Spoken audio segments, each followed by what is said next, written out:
দেশকে আমি মহাসচিবকেও আমি জিজ্ঞেস করেছিলাম, বলেছেন যে কমিটি বাতিল করে দেওয়া উচিত। এটা আমি জানি, কিন্তু এটা আমি অনুষ্ঠানে ঘোষণার জন্য বলছি না, আমার নলেজ যেটা সেটা আমি বলছি।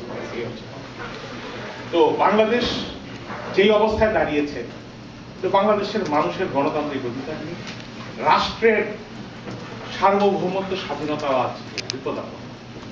এই অবস্থায় বেগম জিয়া একটা আন্দোলনের ডাক দিয়েছে, একটা আন্দোলন কিন্তু হবে।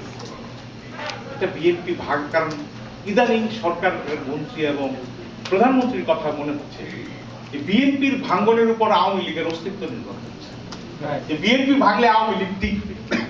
এই জন্য তারা বলেন যে অমুক কর্মসূচিতে অমুক নেতার সায় ছিল না, এগুলি সব বানানো। বিএনপিতে যেভাবে আলোচনা করে সিদ্ধান্ত নেওয়া হয়, দেশনীতি যেভাবে সিদ্ধান্ত সেইভাবেই সিদ্ধান্ত নেওয়া হচ্ছে।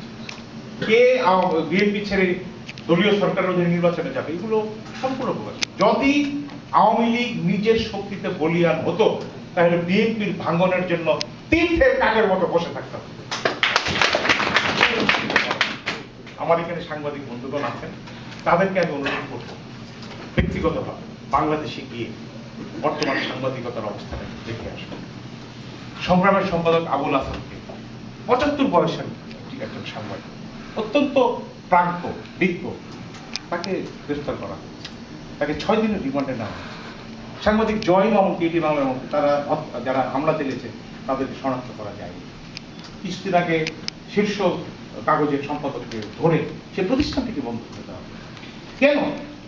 ওই মুসা ভাই যেরকম বলেছেন যে একটি সরকারের যখন সময় ঘনিয়ে আসে তখনই সংবাদপত্রের উপর কড়াকড়ি আরোপ। এখন যে একটা নীতিমালা করতে যাচ্ছে, এই নীতিমালা যদি বাংলাদেশে চালু হয়, তাহলে বাংলাদেশে কোনো পত্রিকা থাকবে না, কোনো ইলেকট্রনিক মিডিয়া থাকবে না, সবাইকে আবার নতুন করে রেজিস্ট্রেশন করতে হবে। এটা কি সম্ভব? এটা কোনোদিনও সম্ভব না।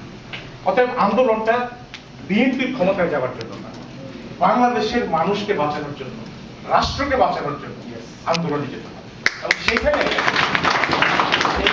দলমত নির্বিশেষে কুমিল্লার মানুষ যদি একটু বেশি করে আগায়, তাইলে আমরা কুমিল্লার সম্মানটা। এই আমার কথা। আপনাদের সবাইকে আমার অন্তরের অন্তঃস্থল থেকে অভিনন্দন, যে আপনারা এতক্ষণ